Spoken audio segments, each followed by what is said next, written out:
Hello friends, ಎಲ್ರಿಗೂ ನಮಸ್ಕಾರ. Welcome back to our channel. ಎಲ್ಲರೂ ಹೇಗಿದ್ದೀರಾ? ಚೆನ್ನಾಗಿದ್ದೀರಾ ಅಂತ ಅನ್ಕೋತೀನಿ. ನಾನು ಕೂಡ ಚೆನ್ನಾಗಿದ್ದೀನಿ.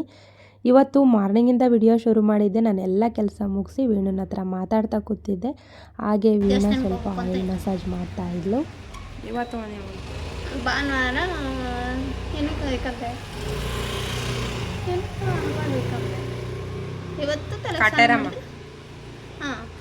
ಇವತ್ತು ತಲೆಗೆ ಸ್ನಾನ ಮಾಡಿಬಿಟ್ರೆ ತಲೆ ಹಿಡ್ಕೊಂಡ್ಬಿಡ್ತದ ಆಮೇಲೆ.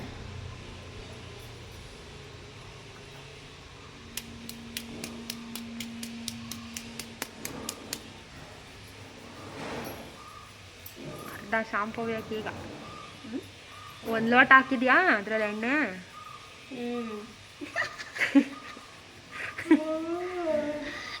ಸಾಲಲ್ಲ ಅದನ್ನು. ಹೋದ್ಸಲ ಬಂದಾಗ ನೀವು ಅಣ್ಣಗೆ ಹಾಕೊಂಡು ತಟ್ಟಿದ್ರಲ್ಲ, ಕೂದಲೆಲ್ಲ ಕಿತ್ತಾಕ್.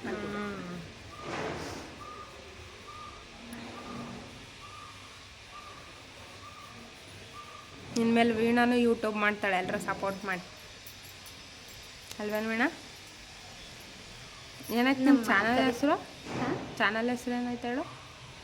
ವೀಣಾ ಅಂತ. ಏನು ಹೊಸ ಚಾನಲ್ ಶುರು ಮಾಡಂತಾಳೆ, ಹೊಸ ಮೇಲ್ ಐ ಡಿ ಕ್ರಿಯೇಟ್ ಮಾಡಿ. ಇನ್ಸ್ಟಾಗ್ರಾಮಲ್ಲಿ ಒಳಗೆ ದುಡ್ಡು ಬರ್ತೈತಿ. 7ನೇ ತಾರೀಕಿಂದ ದುಡ್ಡು ದುಡಿತಾಳೆ. ಇನ್ನು ವೀಣಾ ಹಿಡಿಯೋಕ್ಕಾಗಲ್ಲ, ಇನ್ನು ನಾವೇ ಹೋಗ್ಬೇಕು ಸಾಲ ಮಾಡೋಕ್ಕಿನ್ನ ವೀಣನ ಹತ್ರ ಎಲ್ಲ ಬನ್ನಿ. ನೋಡಿ ಎಷ್ಟು ಬರುತ್ತೆ ಅಂತನಾದರೂ ನೋಡ್ಬೇಕಲ್ವಾ? ನೋಡೋಣ. ನಮ್ಮ ಏನಪ್ಪ ಗೊತ್ತಿಲ್ಲ, ಮಾತಾಡಲ್ಲ ಅವರು.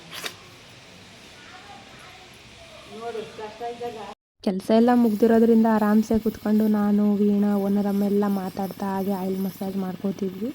ಅಷ್ಟರೊಳಗೆ ಚಾಕು ಮತ್ತು ಕುಡ್ಲು ಎಲ್ಲ ಸಾಣಿ ಹಿಡಿತಾರಲ್ಲ, ಅವ್ರು ಬಂದಿದ್ದರು. ಚಾಕುಗಳೆಲ್ಲ ಫುಲ್ಲು ಮಂಡ ಆಗಿಬಿಟ್ಟಿತ್ತು. ಅವನ್ನ ಸಾಣಿ ಹಿಡಿಸ್ಕೊಳ್ಳೋಣ ಅಂದ್ಬಿಟ್ಟು ಕೊಟ್ಟೆ. ಒಂದು ಚಾಕುನ ಸಾಣಿ ಹಿಡಿದು ಕೊಡಲಿಕ್ಕೆ, ಅಂದರೆ ಚೂಪ್ ಮಾಡಿಕೊಡ್ಲಿಕ್ಕೆ 20 ರೂಪೀಸ್ ತೊಗೊಂಡರು. ಹಾಗೆ ನಮ್ಮ ಅಪ್ಪಾಜಿ ಒಂದು ಕುಡ್ಲು ತೊಗೊಂಬಂದು ಕೊಟ್ಟಿತ್ತು, ಇವಾಗ ನೋಡ್ತಾ ಇರ್ಬೋದು. ಅವ್ರ ನೆನಪಿಗೋಸ್ಕರ ಇದನ್ನು ಕೂಡ ಸಾಣಿ ಹಿಡಿಸ್ಬಿಟ್ಟು ಇಟ್ಕೊಂಡೆ. ಅದಕ್ಕೇ 50 ರೂಪಾಯಿ ತೊಗೊಂಡ್ರು ಅವರು. ಏನಕ್ಕಾದ್ರೂ ಬೇಕಾಗುತ್ತೆ ಅಂತ, ಕಾಯೆಲ್ಲ ಸುಲ್ಕೊಳ್ಳೋಕ್ಕೆ. ಓನರಮ್ಮ ಅವ್ರ ಮನೇಲಿ ಕಾಯಿ ಏನಾದ್ರೂ ತೊಗೊಂಡ್ರೆ ಅದು ಸುಲ್ಕೊಳ್ಳೋಕ್ಕೆ ಅದು ಬೇಕಾಗುತ್ತೆ ಅಂದ್ಬಿಟ್ಟು, ಮತ್ತು ಪೂಜೆ ಟೈಮಲ್ಲೆಲ್ಲ ಕಾಯಿ ಹೊಡಿಲಿಕ್ಕೆಲ್ಲ ಎಲ್ಪ್ ಆಗುತ್ತೆ ಅಂದ್ಬಿಟ್ಟು ಅದನ್ನು ಕೂಡ ರೆಡಿ ಮಾಡಿಸಿ ಇಟ್ಕೊಂಡೆ. ಸ್ವಲ್ಪ ಹೊತ್ತು ಮಾತಾಡಿ ಟಿ ವಿ ಎಲ್ಲ ನೋಡಿ ರೆಸ್ಟ್ ಮಾಡಿ ಆಮೇಲೆ ನನ್ನ ಕೆಲಸ ಶುರು ಮಾಡಿಕೊಂಡೆ. ಆಯಿಲ್ ಬೇರೆ ಹಾಕ್ಸ್ಕೊಂಬಿಟ್ಟಿದ್ದೆ. ಒಂದು 2 ಅವರ್ ಬಿಟ್ಟು ಸ್ನಾನ ಮಾಡ್ಕೊಳ್ಳೋಣ ಅಂದ್ಬಿಟ್ಟು ಹೀಟ್ರಿಗೆ ಕೂಡ ಹಾಕಿ ಇವಾಗ ನನ್ನ ಮನೆ ಕೆಲಸ ಎಲ್ಲ ಶುರು ಮಾಡ್ಕೊಂಡಿದ್ದೀನಿ. ಗ್ಯಾಸೆಲ್ಲ ಸ್ವಲ್ಪ ಹಾಲೆಲ್ಲ ಉಕ್ಬಿಟ್ಟಿತ್ತು, ಮರೆತುಬಿಟ್ಟು ಆಚೆ ಬಾಗಿಲು ನೀರು ಹಾಕೋಣ ಅಂತ ಹೋಗಿದ್ದೆ. ಮಾರ್ನಿಂಗಲ್ಲೇ ಹಾಲು ಉಕ್ಬಿಟ್ಟಿತ್ತು, ಅದು ಹಾಗೆ ಬಿಟ್ಟಿದ್ದೆ. ಮನೆ ಕ್ಲೀನ್ ಮಾಡ್ಕೋಬೇಕಾದ್ರೆ ಒರೆಸ್ಕೊಳ್ಳೋಣ ಅಂತ ಇವಾಗೆಲ್ಲ ಒರೆಸಿ ಕ್ಲೀನ್ ಮಾಡ್ಕೊಂಡಿದ್ದೀನಿ. ನೆಕ್ಸ್ಟು ಸ್ವಲ್ಪ ಸಿಂಕಲ್ಲಿ ಪಾತ್ರೆಗಳಿತ್ತು, ಪಾತ್ರೆ ತೊಳೆಯೋಣ ಅಂತ ತೊಳೆದಿಡ್ತಾಯಿದ್ದೀನಿ. ಗ್ಯಾಸಿಂದೆಲ್ಲ ಒರೆಸಿದ್ನಲ್ಲ, ಗ್ಯಾಸ್ ಒಲೆದೆಲ್ಲ ತೆಗೆದು ಹಾಕ್ಕೊಂಡಿದ್ದೆ. ಹಾಲೆಲ್ಲ ಉಕ್ಬಿಟ್ಟಿತ್ತು, ಅದನ್ನು ಕೂಡ ಇವಾಗೆಲ್ಲ ತೊಳೆದಿಟ್ಬಿಟ್ರೆ ಕೆಲಸ ಎಲ್ಲ ಮುಗಿಯುತ್ತೆ. ನೆಕ್ಸ್ಟು ಪೂಜೆ ಎಲ್ಲ ಮುಗಿಸ್ಕೋಬೇಕು. ತುಂಬ ಜನ ಕೇಳ್ತಾಯಿದ್ರಿ ಯೂಟ್ಯೂಬಿಂದ ಎಷ್ಟೆಲ್ಲ ಅಮೌಂಟ್ ಬರ್ಬೋದು ಅಂತ. ಕಮೆಂಟ್ಗಳ ಮೇಲೆ ಕಮೆಂಟ್ ಬರ್ತಾನೇ ಇದೆ. ಅಣ್ಣ ನೋಡಿದ್ರೆ ಅಲ್ಲಿ ದುಡಿತಾರೆ ಮತ್ತು ರ್ಯಾಪಿಡೋ ಮಾಡ್ತಾರೆ, ನಿಮ್ಗೆ ಯೂಟ್ಯೂಬಲ್ಲೆಲ್ಲ ಬರುತ್ತೆ ಅಂತ. ಸೊ ಅದೆಲ್ಲದಕ್ಕೂ ಇವತ್ತಿನ ವಿಡಿಯೋದಲ್ಲಿ ಉತ್ತರ ಕೊಟ್ಟಿದ್ದೀನಿ. ದಯವಿಟ್ಟು ವಿಡಿಯೋನ ಪೂರ್ತಿಯಾಗಿ ನೋಡಿ, ನಿಮ್ಗೆ ಅರ್ಥ ಆಗುತ್ತೆ. ವಿಡಿಯೋ ಮಾಡೋರ ಕಷ್ಟ ಏನು ಅನ್ನೋದು ನಿಮಗೆ ಅರ್ಥ ಆಗುತ್ತೆ. ವಿಡಿಯೋ ಮಾಡ್ತಾಯಿದ್ದೀನಿ ಅಂತಂದರೆ ಅರ್ನಿಂಗ್ ಮಾಡೋಕ್ಕೆ ಅಂತಲೇ ವಿಡಿಯೋ ಮಾಡ್ತಾಯಿದ್ದೀನಿ, ಒಪ್ಕೋತೀನಿ. ಹಂಗಂತ ಹೇಳ್ಬಿಟ್ಟು ನೀವು ತಿಳ್ಕೊಂಡಿರೋ ಅಷ್ಟೆಲ್ಲ ಬರಲ್ಲ. ಅದ್ರದ್ದು ಫುಲ್ಲು ಡೀಟೇಲು ಕೊನೆಯಲ್ಲಿ ಹೇಳಿದ್ದೀನಿ ವಿಡಿಯೋದಲ್ಲಿ. ಸೊ ನೋಡಿ, ಆವಾಗ ನಿಮಗೂ ಕೂಡ ನಮ್ಮ ಕಷ್ಟಗಳು ಅರ್ಥ ಆಗುತ್ತೆ. ಫೈನಲಿ ಕೆಲಸ ಎಲ್ಲ ಮುಗಿಸಿ ಫ್ರೆಶ್ ಅಪ್ ಕೂಡ ಆದೆ. ಕಣ್ಣು ಸ್ವಲ್ಪ ಉರಿ ಬರ್ತಾ ಇತ್ತು, ಸೋಪೇನೋ ಹೋಗಿತ್ತು ಅನಿಸುತ್ತೆ. ಹೂವು ತರೋಣ ಅಂತ ಹೇಳ್ಬಿಟ್ಟು ಆಚೆ ಹೊರಟಿದ್ದೆ. ಅಷ್ಟರಲ್ಲಿ ಮನೆ ಹತ್ರನೇ ಒಬ್ಬರು ಬಂದರು. ಅವ್ರ ಹತ್ರ ಕೇಳಿದೆ, 1/4 kg 30, ಅರ್ಧ kg ತೊಗೊಂಡ್ರೆ 40 ಅಂತಂದರು. ನಾನು ಅರ್ಧ kg ಗುಲಾಬಿ ಹೂವನ್ನು ತೊಗೊಂಡೆ. ಬೆಳಗ್ಗೆಯಿಂದ 2 ಸಲ ಆಚೆ ಹೋಗಿದ್ದೀನಿ. 2 ಸಲನೂ ಹೂವಿನ ಗಾಡಿಯವ್ರು ಯಾರೂ ಇರಲಿಲ್ಲ. ಬಿಸಿಲು ಟೈಮ್ ಅಲ್ವಾ, ಹೂವೆಲ್ಲ ಬಾಡೋಗುತ್ತೆ ಅಂತ ಬೆಳಗ್ಗೆ ಒಂದು 9-10 ಗಂಟೆವರೆಗೂ ಇಟ್ಕೋತಾರೆ ಅನಿಸುತ್ತೆ. ಆಮೇಲೆ ಮತ್ತೆ ಸಂಜೆಯಿಂದನೇ ಅವ್ರು ಬರೋದು. ಹಾಗಾಗಿ ಹೂವು ತಂದಿರಲಿಲ್ಲ, ಅದಕ್ಕೋಸ್ಕರ ಪೂಜೆನೂ ಲೇಟಾಗಿ ಮಾಡಿಕೊಂಡೆ ಈವ್ನಿಂಗಲ್ಲಿ. ಸೋಮವಾರ ಆಗಿರೋದ್ರಿಂದ ಹೂವು ಇಲ್ದಲೆ ಪೂಜೆ ಮಾಡಲಿಕ್ಕಾಗಲ್ಲ. ದೇವ್ರ ಫೋಟೋ ಎಲ್ಲ ಉರಿಸ್ಕೊಂಡು ಕ್ಲೀನ್ ಮಾಡಿಕೊಂಡು ಹೂವು ಎಲ್ಲ ಮುಡಿಸ್ಕೊಂಡಿದ್ದೀನಿ. ಇವತ್ತೂ ಕೂಡ ಕಳಶ ತೆಗ್ದಿಲ್ಲ. ಗುರುವಾರದ ದಿನ ಇಲ್ಲಾಂದರೆ ಸೋಮವಾರ ತೆಗಿತೀನಿ, ಅಲ್ಲಿಗೆ 15 ದಿನ ಆಗುತ್ತೆ. ನಾರ್ಮಲಿ ದೇವ್ರ ಮನೆಯೆಲ್ಲ ಕ್ಲೀನ್ ಮಾಡಿಕೊಂಡು ಫೋಟೋ ಎಲ್ಲ ಉರಿಸ್ಕೊಂಡು ಪೂಜೆ ಮಾಡ್ಕೋತೀನಿ ಅಷ್ಟೇ. ಎಲ್ಲರೂ ಎಡಗೈಲಿ ಪೂಜೆ ಮಾಡ್ತೀರಾ ನೀವು, ಬಲಗೈಲಿ ಪೂಜೆ ಮಾಡಿ ಅಂತೇಳಿ ಹೇಳ್ತೀರಾ. ನಾನು ಬಲಗೈಲೇ ಪೂಜೆ ಮಾಡೋದು, ದೀಪ ಹಚ್ಚೋದನ್ನು ಕೂಡ ಬಲಗೈಲೇ. ವಿಡಿಯೋ ಅಪೋಸಿಟ್ ಇರೋದ್ರಿಂದ, ಕ್ಯಾಮ್ರಾ ಅಪೋಸಿಟ್ ಇಟ್ಟಿರ್ತೀನಲ್ಲ, ಹಾಗಾಗಿ ಅದು ಎಡಗಡೆಯಲ್ಲಿ ನಾನು ಪೂಜೆ ಮಾಡಿದೆ ಅನ್ನೋ ಥರ ಕಾಣಿಸುತ್ತೆ ಅಷ್ಟೇ ವಿಡಿಯೋದಲ್ಲಿ. ಕೆಲವೊಂದೊಂದು ಸಲ ಸರಿಯಾಗಿ ಎಡಿಟ್ ಮಾಡ್ಕೊತೀನಿ, ಒಂದೊಂದು ಸಲ ಮಿಸ್ ಆಗಿಬಿಟ್ಟಿರುತ್ತೆ. ಆವಾಗ ಅದು ಎಡಗಡೆ ಕೈಲಿ ಪೂಜೆ ಮಾಡ್ತಾಯಿದ್ದೀನಿ ಅಂತ ಅನಿಸುತ್ತೆ. ನಾನು ದೇವರಿಗೆ ಒಂದು ಹೂವು ತೆಗಿಲಿಕ್ಕಾಗಲಿ ಹೂವು ಇಡ್ಲಿಕ್ಕಾಗಲಿ ಎಡಗೈ ಉಪಯೋಗಿಸಲ್ಲ. ಮನುಷ್ಯಾಗಿ ಹುಟ್ಟಿದ್ದೀವಿ ಅಂದರೆ ಎರಡು ಕೈ ಶ್ರೇಷ್ಠ. ಎರಡು ಕೈಯಲ್ಲಿ ಒಂದು ಕೈ ಇಲ್ಲ ಅಂದ್ರೂ ಜೀವನ ಎಷ್ಟು ಕಷ್ಟ ಅಂತ ಗೊತ್ತಿದೆ ಎಲ್ರಿಗೂ. ಬಟ್ ಪೂಜೆ ಏನಕ್ಕಾದ್ರೂ ಒಳ್ಳೆ ಕೆಲಸಗಳಿಗೆಲ್ಲ ಬಲಗೈನೇ ಶ್ರೇಷ್ಠ ಅಂತಾರೆ. ನನ್ನ ಮನಸ್ಸಿನ ಪ್ರಕಾರ ಮನುಷ್ಯನಲ್ಲಿರೋ ಪ್ರತಿಯೊಂದು ಅಂಗನೂ ಕೂಡ ಶ್ರೇಷ್ಠವಾದದ್ದೇ. ಹಿರಿಯವರೆಲ್ಲ ಹೇಳ್ತಾರೆ ಎಡಗೈಲಿ ಯಾವ ಕೆಲಸನೂ ಮಾಡಬಾರ್ದು, ಅದು ಒಳ್ಳೆಯದಲ್ಲ ಅಂತ. ಹಾಗಾಗಿ ಎಡಗೈಲಿ ದೇವ್ರ ಕಾರ್ಯಗಳೆಲ್ಲ ಮಾಡಬಾರ್ದು. ಸೊ ನಾನು ಉಪಯೋಗಿಸ್ತಿರೋದು ಬಲಗೈನೇ. ಇವತ್ತು ವಿಡಿಯೋದಲ್ಲಿ ನಿಮಗೆ ಕಾಣಿಸ್ತಾ ಇದೆ ಸರಿಯಾಗಿ ಅನ್ಕೋತೀನಿ. ಕೆಲವೊಂದೊಂದು ಸಲ ಬೈ ಮಿಸ್ಟೇಕಾಗಿ ನಾನು ಎಡಿಟ್ ಮಾಡಬೇಕಾದ್ರೆ ಮಿಸ್ಟೇಕ್ ಮಾಡಿಬಿಟ್ಟಿರ್ತೀನಿ, ಆವಾಗ ಅದು ಎಡಗೈಲಿ ಪೂಜೆ ಮಾಡಿರೋ ಥರ ಬರುತ್ತೆ. ಫೈನಲಿ ನನ್ನ ಪೂಜೆ ಕೂಡ ಪೂರ್ತಿ ಆಯಿತು. ಇವಾಗ ಮೇಲೋಗಿ ತುಳಸಿ ಗಿಡದ ಹತ್ರ ಒಂದು ದೀಪ ಹಚ್ಬಿಟ್ಟು ಬಂದುಬಿಟ್ರೆ ಫುಲ್ಲು ನನ್ನ ಪೂಜೆ ಕೆಲಸ ಎಲ್ಲ ಕಂಪ್ಲೀಟ್ ಆಗಿಬಿಡುತ್ತೆ. ಪೂಜೆ ಮಾಡಿದ್ರೆ ಏನೋ ಒಂಥರ ಮನಸ್ಸಿಗೆ ಸಮಾಧಾನ ಅನಿಸುತ್ತೆ. ತುಂಬ ಕತ್ಲೆ ಆಗಿಬಿಟ್ಟಿತ್ತು, ಆಲ್ರೆಡಿ 6:30ಗೆ ಇಷ್ಟು ಕತ್ಲೆ ಆಗೋಗಿದೆ. ದೀಪ ಎಲ್ಲ ಹಚ್ಚಿದ್ದೀನಿ. ತುಳಸಿ ಕಟ್ಟೆಗೆ ಸ್ವಲ್ಪ ನೀರು ಹಾಕಿ ಪೂಜೆ ಮುಗಿಸ್ಕೊಂಡು ಇವಾಗ ನಾನು ಟೀ ಮಾಡ್ಕೊಳ್ಳೋಣ ಸ್ವಲ್ಪ ಅಂತ ಒಳಗಡೆ ಬಂದೆ. ಫ್ರೆಂಡ್ ಕಾಲ್ ಮಾಡಿದರು, ಅವ್ರ ಹತ್ರ ಮಾತಾಡಿಕೊಂಡು ಹಾಗೆ ಟೀಗೂ ಕೂಡ ಇಟ್ಕೊಂಡೆ. ಫಸ್ಟೇ ಒಂದು 2-3 ಸಲ ಟೀ ಕುಡಿದ್ಬಿಟ್ಟಿದ್ದೆ. ಅದೇ ಒಂದು ಸ್ವಲ್ಪ ಟೀ ಇತ್ತು, ಅದನ್ನೇ ಬಿಸಿ ಮಾಡ್ಕೊಳ್ತಾ ಇದ್ದೀನಿ. ಒಬ್ಬರೇ ಇದ್ದರೆ ಹೀಗೆ ಆಗಿಬಿಡುತ್ತೆ. ಒಂದು ಗ್ಲಾಸ್ ಮಾಡೋಕ್ಕೆ ಹೋದರೆ 2 ಗ್ಲಾಸ್ ಆಗುತ್ತೆ, 2 ಗ್ಲಾಸ್ ಇಡೋಕ್ಕೆ ಹೋದರೆ ಒಂದು 4 ಗ್ಲಾಸ್ ಆಗಿಬಿಡುತ್ತೆ. ಸಂಜೆ ಓನರಮ್ಮ ಮತ್ತು ನಾನು ವೀಣಾ 3 ಜನನು ಟೀ ಕುಡಿದಿದ್ವಿ. ಮತ್ತು ಸ್ನಾನ ಎಲ್ಲ ಮಾಡಿ ಇವಾಗ ಸ್ವಲ್ಪ ಚಳಿ ಆದಂಗೆ ಆಗ್ತಿತ್ತು. ಮೈಂಡ್ ಫ್ರೆಶ್ ಆಗಬೇಕಂತಂದರೆ, ಮೈಂಡ್ ಕೂಲ್ ಆಗಬೇಕು, ನಮ್ಮ ಮೈಂಡ್ ಚೆನ್ನಾಗಿ ಕೆಲಸ ಮಾಡಬೇಕಂದ್ರೆ ಒಂದು ಸ್ವಲ್ಪ ಟೀ ಕುಡಿಲೇಬೇಕು. ನಾನು ಇದೊಂದು ಅಭ್ಯಾಸ ಮಾಡ್ಕೊಂಡ್ಬಿಟ್ಟಿದ್ದೀನಿ. ಪೂಜೆ ಎಲ್ಲ ಮುಗಿಸಿ ಇವಾಗ ಅಡುಗೆ ಮಾಡ್ಕೊತಾ ಇದ್ದೀನಿ. ಅವರು ಡ್ಯೂಟಿಗೆ ಹೋದ್ಮೇಲೆ ಒಬ್ಬಳೇ ಫುಲ್ಲು ಮನೆಯಲ್ಲಿ. ಸಾಂಬಾರಿದೆ, ಚಟ್ನಿ ಪುಡಿ ಇದೆ, ಅದಕ್ಕೆ ಸ್ವಲ್ಪ ಚಪಾತಿ ಮಾಡ್ಕೊಂಡು. ನಂದು ಏನಕ್ಕೆ ಇದು ಬ್ಲರ್ ಬರುತ್ತೆ ಅಂತಂದರೆ, ಇದು ಲೈಟಿಂಗ್ಸು ಸರಿಗಿಲ್ಲ. ಇದು ಯಾವಾಗ ಬ್ಲಿಂಕ್ ಆಗುತ್ತೆ ಆವಾಗ ಅದು ಕ್ಯಾಮ್ರಾ ಒಂದ್ಸಲ ವೈಟ್ ಆಗುತ್ತೆ, ಒಂದ್ಸಲ ಬ್ಲ್ಯಾಕ್ ಆಗುತ್ತೆ. ಸೊ ಆ ಥರ ಆಗೋದ್ರಿಂದ ಕ್ಯಾಮ್ರಾ ಸ್ವಲ್ಪ ಬ್ಲರ್ ಬರುತ್ತೆ. ನೋಡಿ ಇವಾಗ ಸ್ವಲ್ಪ ಅಂದರೆ ಬ್ಲ್ಯಾಕ್ ಬರ್ತಾ ಇದೆ, ಸ್ಕ್ರೀನ್ ಬ್ಲ್ಯಾಕ್ ಬರ್ತಾ ಇದೆ ನೋಡಿ. ಇವಾಗ ವೈಟ್ ಆಯಿತು, ಈ ಥರ ಬ್ಲಿಂಕ್ ಆಗ್ತಾ ಇರುತ್ತಲ್ಲ. ಸೊ ಹಾಗಾಗಿ ಅದು ಒಂದೊಂದು ಕಡೆ ವಿಡಿಯೋ ಕ್ಲಾರಿಟಿ ಬರಲ್ಲ ಅಂತ ನಾನು ಸ್ವಲ್ಪ ಎಡಿಟ್ ಮಾಡಬೇಕಾದ್ರೆ ಫಿಲ್ಟ್ರ್ ಏನಾದ್ರೂ ಹಾಕ್ತೀನಲ್ಲ, ಆವಾಗ ಅದು ಫುಲ್ಲು ಒಂಥರ ಬ್ಲರ್ ಬಂದಂಗೆ ಕಾಣಿಸುತ್ತೆ. ಏನು ಮಾಡೋಣ, ಈ ಮನೇಲಿ ಕ್ಯಾಮ್ರಾ ಬೇರೆ ಹತ್ರ ಇಡೋಕ್ಕೆ ನನಗೆ ಆಪ್ಷನ್ನೇ ಇಲ್ಲ. ಫೋನ್ ಇಲ್ಲೇ ಇಡಬೇಕು. 40,000 ರೂಪಾಯಿ ಕೊಟ್ಟು ಫೋನ್ ತೊಗೊಂಡ್ರು ಈ ಹಣೆ ಬರ ಆಗಿದೆ ನಾನು. ಆದಷ್ಟು ಬೇಗ ಮನೆ ಚೇಂಜ್ ಮಾಡಬೇಕು ಅಂತ ಪ್ಲ್ಯಾನ್ ಮಾಡ್ಕೋತೀವಿ. ಏನೇನೋ ಹೋಗಿ ಏನೇನೋ ಆಗ್ತಾಯಿದೆ. ನೆಕ್ಸ್ಟ್ ಸಲ ಆದ್ರೂ ಶುಗರ್ ಬಂದಾಗ ಚೇಂಜ್ ಮಾಡ್ಕೊತಾರ ನೋಡಬೇಕು. ಯಾರಾದ್ರೂ ಒಂದು 5-6 ಜನ ಮನೆಗೆ ಬಂದುಬಿಟ್ರೆ ಅಡುಗೆ ಮಾಡಲಿಕ್ಕೂ ಕೂಡ ಇಲ್ಲಿ ತುಂಬ ಕಷ್ಟ. ಅಷ್ಟು ಥರ ಇಕ್ಕಟ್ಟು, ಜಾಸ್ತಿ ಜಾಗನೇ ಇಲ್ಲ ನೋಡಿ. ಕೈ ಹಿಡಿದ್ರೆ ಇಲ್ಲಿ ಕೂಡ ಸಿಗುತ್ತೆ. ಅಷ್ಟು ತುಂಬ ಅಂದರೆ ತುಂಬ ಇಕ್ಕಟ್ಟು ಜಾಗ. ಕ್ಯಾಮ್ರಾ ಇದು ಈ ಜಾಗದಲ್ಲಿ ಬಿಟ್ಟರೆ ನಂಗೆ ಬೇರೆ ಎಲ್ಲೂ ಫೋನ್ ಇಟ್ಕೊಳ್ಳೋಕ್ಕೆ ಆಪ್ಷನ್ನೇ ಇಲ್ಲ. ಅದು ಡೈರೆಕ್ಟ್ ಇದು ಬೆಳಕು ಇಲ್ಲೇ ಕಾಣಿಸುತ್ತೆ. ಅದೇನಾಗುತ್ತೆ, ಈ ಥರ ಬ್ಲಿಂಕ್ ಆಗ್ತಾ ಇರುತ್ತೆ, ಯಾವಾಗಲೂ ಅದು ಹೋಗೋದು ಬರೋದು ಮಾಡ್ತಾ ಇರುತ್ತೆ.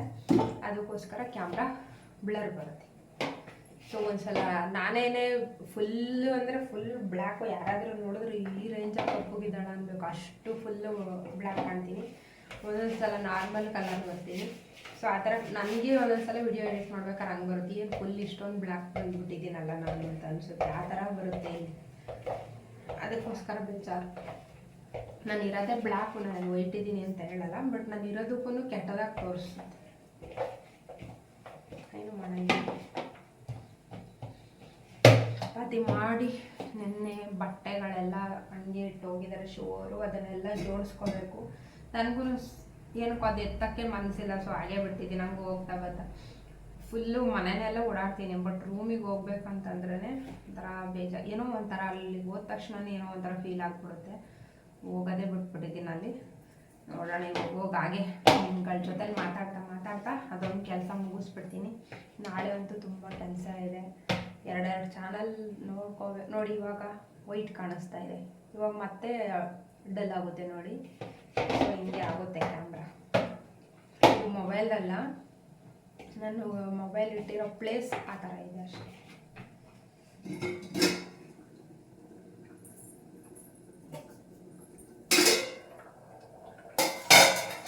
ನಿಮ್ಮ ಸುವರ್ಣ ಬಂದಾಗ ಮಾತ್ರ ನನಗೆ ಸಪೋರ್ಟ್ ಮಾಡೋದು. ಆಮೇಲೆ ಅವ್ರು ಡ್ಯೂಟಿಗೆ ಹೋದ ತಕ್ಷಣವೇ ನನಗೆ ಸಪೋರ್ಟ್ ಮಾಡ್ದಲೇ ಇರೋದು ಮಾಡಬೇಡಿ ಪ್ಲೀಸ್. ನನಗೂ ಸಪೋರ್ಟ್ ಮಾಡಿ. ನೀವು ನನಗೂ ಸಪೋರ್ಟ್ ಮಾಡಿದ್ರೆ ಅಲ್ವಾ ನಾನು ನೊಂದಿರೋ 4 ಜನಕ್ಕೆ ಏನಾದ್ರೂ ಸಹಾಯ ಮಾಡೋಕ್ಕೆ ಸಾಧ್ಯ ಆಗೋದು. ಇಲ್ಲ ಮನೇಲಿ ಕೂತಿರೋಳು ನಾನು ಏನು ಮಾಡಲಿ, ನನಗೇನೆ ಯಾರಾದ್ರೂ ದುಡ್ದಾಕಬೇಕು ಆಸೆ ತುಂಬ ಇದೆ. ನನಗೋಸ್ಕರ ಅಲ್ಲ, ಬೇರೆಯವ್ರಿಗೆ ಏನಾದರೂ ಒಂದು ಒಳ್ಳೇದು ಮಾಡಬೇಕು ಅಂತ. ಅದಕ್ಕೋಸ್ಕರನೇ ನನಗೆ ಕೈ ಹಿಡಿತಾ ಇಲ್ಲ ಯಾವುದು ನಾನು ಮಾಡೋ ಕೆಲಸ ಯಾವುದು. ಇವಾಗ ಫಟ್ ಅಂತ ಚಪಾತಿ ಮಾಡ್ಕೊಬಿಡೋಣ. ಇದಕ್ಕೊಂದು ಹ್ಯಾಂಡಲ್ ಹಾಕ್ಸ್ಕೊಬರೋಕ್ಕಾಯ್ತಲ್ಲ ನನಗೆ. ಅವರು ಈ ಥರ ಹಾಕ್ಕೊಡಲ್ಲ ಅಂತ ಇದ್ದಾರೆ, ನನಗೆ ಈ ಥರ ಬೇಕು. ಅಂದರೆ ಅವರು ನಟ್ ಹಾಕ್ಕೊಡ್ತಾರೆ, ಬಟ್ ನಂಗೆ ಆ ಥರ ಇಷ್ಟ ಇಲ್ಲ. ಇದು ಶೂವರೇ ಮುರಿದಾಕಿದ್ದು ಹೊಸದಿದ್ದೀನ ಯಾವ ಥರ ಹೋಗಿದೆ ನೋಡಿ. ಇದು ಮೊನ್ನೆ ಸಿ ಈ ಥರ ಮಾಡಿದ್ದಾರೆ. ಎಲ್ಲನೂ ಪಾತ್ರೆಗಳು ಫುಲ್ ಎಲ್ಲ ತುಂಬಿ ಎತ್ತಿಟ್ಟಿದ್ದೀನಿ ಮನೇಲಿ. ಇವಾಗ ಇನ್ನೂ ಉದ್ರಲ್ಲೂ ಸ್ವಲ್ಪ ಎತ್ತಿಡ್ತೀನಿ. ಬೇರೆ ಮನೆಗೆ ಹೋಗೋಗಂಟೆ ಯಾವ ತೆಗಿಯಲ್ಲ, ಯಾಕಂದರೆ ತುಂಬ ಜಿರಳೆ ಕಾಟ ಆಗ್ಬಿಟ್ಟೈತೆ. ಸ್ವಲ್ಪ ಅದು ಚೆನ್ನಾಗಿ ಕ್ಲೀನಾಗಿ ಇಟ್ಕೋಬೇಕು ಅಂದರೆ ಪಾತ್ರೆಗಳನ್ನ ತುಂಬ ಕಡಿಮೆ ಮಾಡ್ಕೋಬೇಕು ಅಂತ ತೀರ್ಮಾನ ಮಾಡಿದ್ದೀನಿ. ಅದಕ್ಕೆ ಇವೆಲ್ಲವನ್ನೂ ಎತ್ತಿಟ್ಬಿಡ್ತೀನಿ.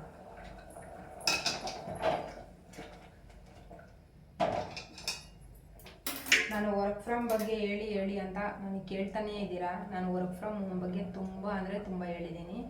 ನಾನು ಹಳೆ ಚಾನಲಲ್ಲೂ ವಿಡಿಯೋ ಹಾಕಿದ್ದೀನಿ, ಹೊಸ ಚಾನಲಲ್ಲೂ ಹಾಕಿದ್ದೀನಿ. ಮೊನ್ನೆ ಶಿವರು ಕೂಡ ಒಂದು ಹೇಳಿದ್ರು. ಸೊ ಪರ್ಸ್ನಲ್ ಲೋನ್ ಬಗ್ಗೆನೂ ಕೂಡ ಹೇಳಿದ್ವಿ. ಏನಾದ್ರೂ ಒಂದು ಒಳ್ಳೆ ಇನ್ಫಾರ್ಮೇಷನ್ ಕೊಟ್ಟರೆ ಅದಕ್ಕೇನು ರೆಸ್ಪಾನ್ಸ್ ಇರಲ್ಲ. ಆಮೇಲೆ ಮತ್ತೆ ಅದೇ ಥರ ಕಮೆಂಟ್ಗಳು ಬರುತ್ತೆ. ಸೊ ವರ್ಕ್ ಫ್ರಮ್ ಹೋಮ್ ಅಂದರೆ ನನಗೆ ಗೊತ್ತಿರೋದು ನಾನು ಮಾಡ್ತಿರೋ ಅಂತ bright future life care herbal product ಅಷ್ಟೇ. ಪ್ರಾಡಕ್ಟ್ನ ಸೇಲ್ ಮಾಡ್ತೀವಿ ಅನ್ನೋದಿದ್ರೆ ನಾನು ಇದ್ರ ಬಗ್ಗೆ ಇನ್ಫಾರ್ಮೇಷನ್ ಕೊಡ್ತೀನಿ. ಇಲ್ಲ ನನ್ನ ಕೈಲಿ ಆಗಲ್ಲ ಅಂದರೆ ನನಗೆ ವರ್ಕ್ ಫ್ರಮ್ ಹೋಮ್ ಬಗ್ಗೆ ಕೇಳಬೇಡಿ, ನನಗೆ ಯಾವುದೂ ಗೊತ್ತಿಲ್ಲ. ಹಂಗೇನಾದ್ರೂ ಗೊತ್ತಾದರೆ ನಿಮಗೆ ನಾನೇ ಇನ್ಫಾರ್ಮೇಷನ್ ಕೊಡ್ತೀನಿ.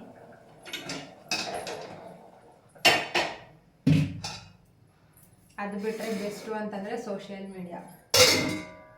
ಯೂಟ್ಯೂಬ್ ಮಾಡಿ ಫೇಸ್ಬುಕ್ಕಲ್ಲಿ ವಿಡಿಯೋಸ್ ಹಾಕಿ ಆರಾಮ್ಸೆ ಅರ್ನಿಂಗ್ ಆಗ್ಬಿಡುತ್ತೆ. ಯಾರೋ ನನಗೆ ಕಮೆಂಟ್ ಹಾಕಿದ್ರು, ನನಗೆ ಆ ಕಮೆಂಟ್ ನೋಡೋದೇ ನಗು ಬರುತ್ತೋ. ಅವ್ರು ಅಲ್ಲಿ ದುಡಿತಾರೆ, ನೀವು ಯೂಟ್ಯೂಬಲ್ಲಿ ದುಡಿತೀರಾ ಅಂತ. ಯೂಟ್ಯೂಬಲ್ಲಿ ಒಂದೇ ಒಂದು ಪೇಮೆಂಟ್ ತೊಗೊಂಡಿದ್ದು ನಾನು. ಅದಾದಮೇಲೆ ಯೂಟ್ಯೂಬ್ ಪ್ರಾಬ್ಲಮ್ ಆಯಿತು. ಅಮೌಂಟ್ ಬರೋ ಟೈಮಲ್ಲಿ ನನಗೆ ಪ್ರಾಬ್ಲಮ್ಮೇ ಕೈ ಕೊಡ್ತು. ನಾನಿನ್ನು ಸೆಕೆಂಡ್ ಪೇಮೆಂಟನ್ನು ಕೂಡ ತಗೊಂಡಿಲ್ಲ. ಎಲ್ಲಿಂದ ದುಡಿಯೋದು? ಒಂದು ದಿನಕ್ಕೆ $1 ಆಗಲ್ಲ. $1 ಅಂದರೆ 85 ರೂಪಾಯಿ. 85 ರೂಪಾಯಿ ದುಡಿಯೋಕೆ ಆಗ್ತಾಯಿಲ್ಲ ಈ ಯೂಟ್ಯೂಬಲ್ಲಿ. ಆದ್ರೂ ದಿನ ಬೆಳಗಾಯಿತು ಅಂದರೆ ವಿಡಿಯೋ ಹಾಕ್ತಾ ಇರ್ತೀನಿ, ಏನೂ ಮಾಡೋಂಗಿಲ್ಲ. ಇವಾಗ ಅಭ್ಯಾಸ ಮಾಡ್ಕೊಬಿಟ್ಟಿದ್ದೀನಿ. ಒಂದಿನ ವಿಡಿಯೋ ಹಾಕಿಲ್ಲ ಅಂದರೆ ಏನೋ ಒಂಥರ ನನಗೇನೆ ಬೋರ್ ಆಗ್ತಾ ಇರುತ್ತೆ. ನಿಮ್ಗಳ ಕಮೆಂಟ್ಗಳೆಲ್ಲ ಮಿಸ್ ಮಾಡ್ಕೊತಾ ಇರ್ತೀನಿ. ಸೊ ಹಂಗೆ ನಾನು ಇದನ್ನು ಆದಷ್ಟು ಬೇಗ ಒಂದು ವಿತ್ ಪ್ರೂಫ್ ಸಮೇತ ನಾನು ವಿಡಿಯೋ ಮಾಡಿ ಹಾಕ್ತೀನಿ, ನನಗೆ ಎಷ್ಟು ಬರುತ್ತೆ ಒಂದು ದಿನಕ್ಕೆ ಅಂತ ಹೇಳ್ಬಿಟ್ಟು. ಪ್ರಾಮಿಸ್ ನಾನು ಹೇಳ್ತಾ ಇದ್ದೀನಿ, ಸುಳ್ಳು ಹೇಳ್ತಾ ಇಲ್ಲ. ಯಾಕಂದರೆ ನೀವು ಕೊಡೋದು ನಿಮ್ಮ ಮುಂದೆ ಹೇಳೋಕ್ಕೆ ನನಗೇನು ಸಂಕೋಚ ಏನಿಲ್ಲ. ಒಂದು ದಿನಕ್ಕೆ $1 ಕೂಡ ಕಂಪ್ಲೀಟ್ ಆಗಲ್ಲ. ಅಂದರೆ ಒಂದು ದಿನಕ್ಕೆ $1 ಅಂದರೆ ಹೇಳಿದ್ನಲ್ಲ 85 ರೂಪಾಯಿ. ಆ 85 ರೂಪಾಯಿ ಕೂಡ ದುಡಿಯಲ್ಲ ನಾವು ಇದರಲ್ಲಿ. ಮಾಡೋರು ಮಾಡ್ಕೋತಾರೆ. 10, 12 ಸಾವಿರ, 15 ಸಾವಿರ, 20 ಸಾವಿರ ವ್ಯೂಸ್ ಹೋಗುತ್ತಲ್ಲ, ಅವರಿಗೆಲ್ಲ ಅದೂ ಚೆನ್ನಾಗಿ ಅಮೌಂಟ್ ಬರುತ್ತೆ. ನಮ್ಗೆ 500,000 ವ್ಯೂಸ್ ಹೋದರೆ ಖಂಡಿತವಾಗ್ಲೂ ಬರಲ್ಲ. 1,000 ವ್ಯೂಸಿಗೆ ಕೊಟ್ಟರೆ ಒಂದು 18 ರೂಪಾಯಿ, 20 ರೂಪಾಯಿ ಕೊಡ್ಬೋದು ಅಷ್ಟೇ. ನನಗೆ ಹೋಗ್ತಿರೋದೆ 1,000, 2,000 ವ್ಯೂಸ್, ಅದು ಬ್ಲಾಗಲ್ಲಿ. ಅದಕ್ಕೂ ಇವಾಗ ಚಾನಲ್ ನಂದು ಹೋಗಿ ಬಂತಲ್ಲ, ಸೊ ತುಂಬ ಕಮ್ಮಿ ಮಾಡಿದ್ದಾರೆ. ಅಂದರೆ 1,000 ರೂಪಾಯಿಗೆ CPM ಏನೋ ಹೇಳ್ತಾರೆ, ಅದು ನಾನು ನೋಡಿಲ್ಲ, ನೋಡ್ಬಿಟ್ಟು ಹೇಳ್ತೀನಿ. ಅದರದ್ದು ಕಡಿಮೆ ಮಾಡಿದ್ದಾರೆ. 1,000 ವ್ಯೂಸಿಗೆ ಇಷ್ಟು ರೂಪಾಯಿ ಅಂತ ಇರುತ್ತೆ. ಅದು ತುಂಬ ಅಂದರೆ ತುಂಬ ಕಡಿಮೆ ಆಗಿದೆ. ನಂದು ಫಸ್ಟ್ ಯೂಟ್ಯೂಬ್ ಪೇಮೆಂಟ್ ಬಂದಿದೆ ಅಂತೇಳಿ ವಿಡಿಯೋ ಮಾಡಿ ಹಾಕಿದ್ನಲ್ಲ, ಅದಕ್ಕೆ 1,000 ವ್ಯೂಸಿಗೆ 4 ರೂಪಾಯಿ ಕೊಟ್ಟಿದ್ದಾರೆ. ಅದು ಪ್ರೂಫ್ ಬೇಕಾದರೆ ನಾನು ಸ್ಕ್ರೀನ್ಶಾಟ್ ತೆಗ್ದು ಹಾಕ್ತೀನಿ ನೋಡಿ. 1,000 ವ್ಯೂಸಿಗೆ ಬರೀ 4 ರೂಪಾಯಿ. ಸೊ ಲಕ್ಷ ದುಡಿಯಲ್ಲ ನಾವು ಯೂಟ್ಯೂಬಲ್ಲಿ. ನಾವು ಒಂದು ಪೇಮೆಂಟು ತಗೊಂಡಿಲ್ಲ, ದಯವಿಟ್ಟು ಹಂಗೆ ಅಂದ್ಕೊಳ್ಳೋಕೆ ಹೋಗ್ಬಿಡಿ. ಇನ್ನು ಫೇಸ್ಬುಕ್ಕಲ್ಲಿ ಅರ್ನಿಂಗ್ ಆಗ್ತಾ ಇದೆ ಅಂದರೆ ಈಗ ಸ್ಟಾರ್ಟಿಂಗ್ $1 ಕೂಡ ಕಂಪ್ಲೀಟ್ ಆಗಿಲ್ಲ ಅದರಲ್ಲೂ ತುಂಬ ಈ ಯೂಟ್ಯೂಬಲ್ಲಿ ಹಂಗೆ 1000 ಸಬ್ಸ್ಕ್ರೈಬರ್ 4,000 ವಾಚಿಂಗ್ ಅವರ್ ಅಂತ ಕೊಟ್ಟಿರ್ತಾರೆ. ಅದರಲ್ಲೂ ಅದೇ ಥರನೇ ಇರುತ್ತೆ. ಅದರಲ್ಲಿ 60,000 ಮಿನಿಟ್ ಇರುತ್ತೆ, 80,000 ಮಿನಿಟ್ಸ್ ಇರುತ್ತೆ. ಅವೆಲ್ಲ ಕಂಪ್ಲೀಟ್ ಮಾಡಬೇಕು, ಆಮೇಲೆ ಅರ್ನಿಂಗ್ ಬರೋದು. ಅದು ಬಂದಾದಮೇಲೆ ಹೇಳ್ತೀನಿ ಖಂಡಿತವಾಗ್ಲೂ, ಯಾಕಂದರೆ ನೀವು ವಿಡಿಯೋ ನೋಡೋದ್ರಿಂದನೇ ನಮಗೆ ದುಡ್ಡು ಬರೋದು. ಅದರಿಂದ ನನಗೆ ಮುಚ್ಚುಮರೆ ಮಾಡಲ್ಲ. ಬಟ್ ನೀವು ಅಂದ್ಕೊಂಡಿರೋ ಥರ ಲಕ್ಷ ಅಂತೂ ಖಂಡಿತವಾಗ್ಲೂ ಯೂಟ್ಯೂಬಲ್ಲಿ ಬರಲ್ಲ. ಬರೋರಿಗೆ ಬರುತ್ತೆ, ನನಗಂತೂ ಬರಲ್ಲ. ಒಂದು ತಿಂಗಳಿಗೆ ಲಕ್ಷ ತಗೊಳ್ಳೋರು ಕೂಡ ಇದ್ದಾರೆ ಯೂಟ್ಯೂಬಲ್ಲಿ. ನನಗಂತೂ ಇಲ್ಲ. ನನಗೆ ಲಕ್ಷ ಬೇಡ, ತಿಂಗಳು 10,000 ರೂಪಾಯಿ ಬಂದುಬಿಟ್ರೆ ಫುಲ್ ಖುಷಿ ಆಗ್ಬಿಡ್ತೀನಿ ನಾನು. 10,000 ರೂಪಾಯಿ ತಿಂಗಳಿಗೆ 2,000 ರೂಪಾಯಿ ಬಡವ್ರಿಗೆ ಯಾರಿಗಾದ್ರೂ ಊಟ ಕೊಡಿಸ್ಬಿಡ್ತೀನಿ. ನಾನು 8,000 ರೂಪಾಯಿ ಇಟ್ಕೊತೀನಿ. ನನ್ನ ಖರ್ಚು, ನನ್ನ ಎಫರ್ಟ್, ಅದಕ್ಕೆಲ್ಲದನ್ನು ಬೇಕಲ್ಲ, ಅದಕ್ಕೆ ಇಟ್ಕೊತೀನಿ. ಖಂಡಿತವಾಗ್ಲೂ ನೀವು ತಿಳ್ಕೊಂಡಿರೋ ಥರ ಅಷ್ಟೊಂದು ಬರಲ್ಲ ಯೂಟ್ಯೂಬಿಂದ.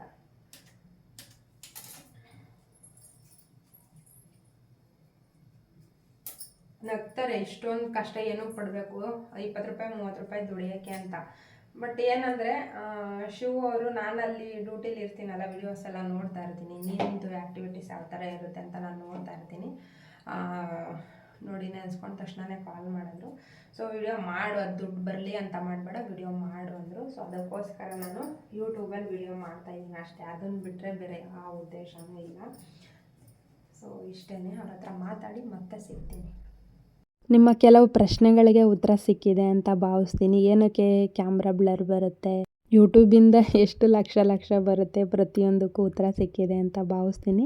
ನಿಮ್ಗಳ ಜೊತೆಲಿ ಮಾತಾಡ್ತಾ ಹಾಗೆ ನನ್ನ ಕೆಲಸ ಎಲ್ಲ ಮುಗೀತು. ಶಿವ ಅವ್ರ ಜೊತೆಲಿ ಮಾತಾಡ್ತಾ ಹಾಗೆ ಊಟನೂ ಕೂಡ ಮುಗಿಸ್ತಾ ಇದ್ದೀನಿ.